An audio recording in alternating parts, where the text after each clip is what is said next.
This video is about voices and hearing voices. It's a video kind of geared towards mental health, but it's a very delicate subject.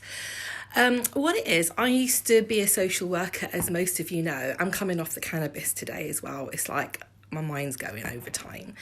But what it is, I still do. I hear voices. Simple as that. I've heard them for years. I think I could hear them when I was little, but it was mistaken as a imaginary friend. And after my mum's death, the voices got more pronounced, but I managed to suppress them. However, later on in life, when I started doing the tarot cards, the voices got a bit more pronounced, and I was well known for it. I was quite popular in my office for doing tarot card readings. And what's ironic is I would sit there going, look, can you lot be quiet? Because I need to hear the voices. Now, the accuracy of my readings was like unheard of. Every morning I'd go in a little bit early, do tarot readings for my work colleagues. I used to do them for all my friends. I even had a little business set up in Bridgend for a few weeks just to test it out. And the ladies of Bridgend also thought I was fairly accurate, and they liked my readings. So what I find really funny is that when I got distressed and I was hearing the voices and trying to tell my work colleagues, I was nearly sectioned. So I don't get that. It's like you accepted my voices when I was reading the tarot cards, yet when I was telling you about voices when I was distressed, you lot wanted to section me. Now, I do understand that it's a very delicate subject.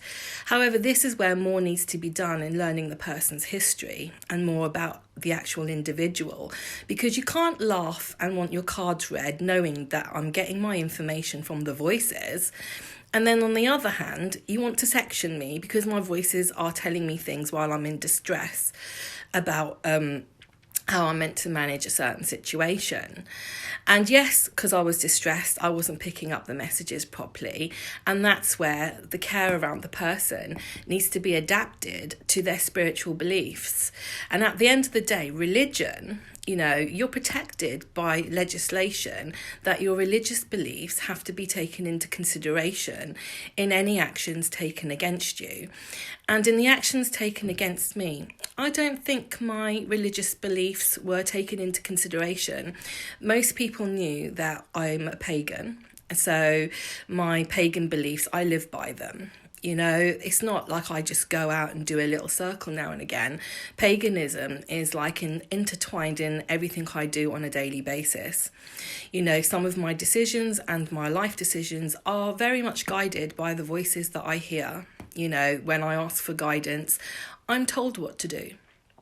And so this video is really for that. There is a group of people out there that are most probably getting misdiagnosed for mental health illness, which I nearly was. They were trying to pin on me drug-induced psychosis, when in fact it wasn't a drug-induced psychosis at all. I'd spoken cannabis before.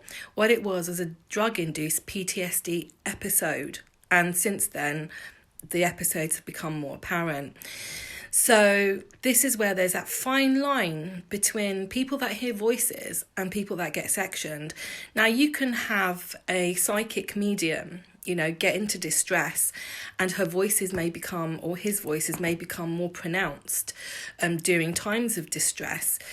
Does that mean that they're having a psychosis? No, it doesn't. And it could mean that they actually are hearing their spiritual guidance voices.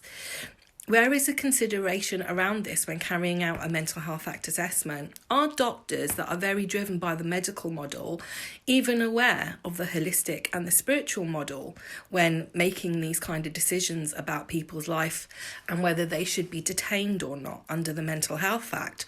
Whereas I clearly shouldn't have been, and I wasn't, because as it goes, thank God I worked in mental health, so knew that they needed to get a warrant, and that was my saving grace. I don't blame the company at all, because at the end of the day, they were put in a very awkward situation, and they did, throughout the year, try to support me in certain ways. Not enough support, but they did try under the circumstances. But that's the message I want to give out. Hearing voices is not a sin.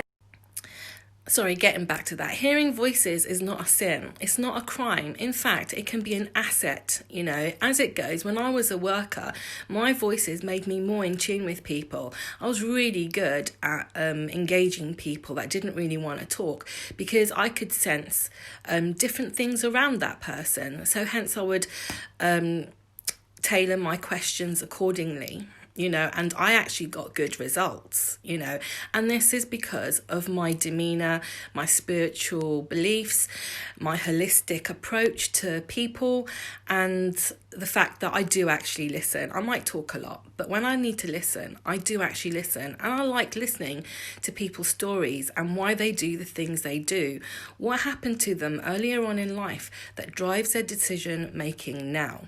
Because everybody that makes a decision about their life is driven by something.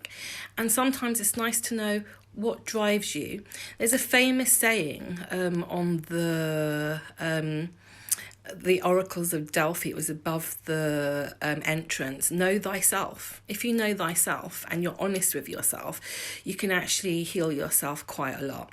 I've gone through a year of having to be honest with myself why I do the things I do. And a lot of it stems from childhood and my upbringing. I have strong beliefs. I grew up in a family that was not always on the right side of the law, which meant that growing up, I was exposed to crime. I was exposed to wheeling and dealing. Living in my house is like living with Arthur Daly. Minder, Del Boy. It was fucking brilliant. I learnt a lot. So when I decided to kind of take a career up in enforcement, my family was shocked. But it was something I wanted to do and they accepted it. And throughout my careers, my voices have been very much the drive in the decisions that I make. So why am I being victimized for it? Why are my voices not taken into consideration? Why are my religious and spiritual beliefs also not taken into consideration by the Welsh government? Yet equality laws, discrimination laws are all for respecting people's religions, respecting people's beliefs. Another thing that really gets to me, and this is not to do with voices now, but this is to do with how I alleviate my voices. I use cannabis to slow my thought processes down, and because my mind just is overactive. I think I might have ADD or something, attention deficit disorder. I've got something, but I don't know what. And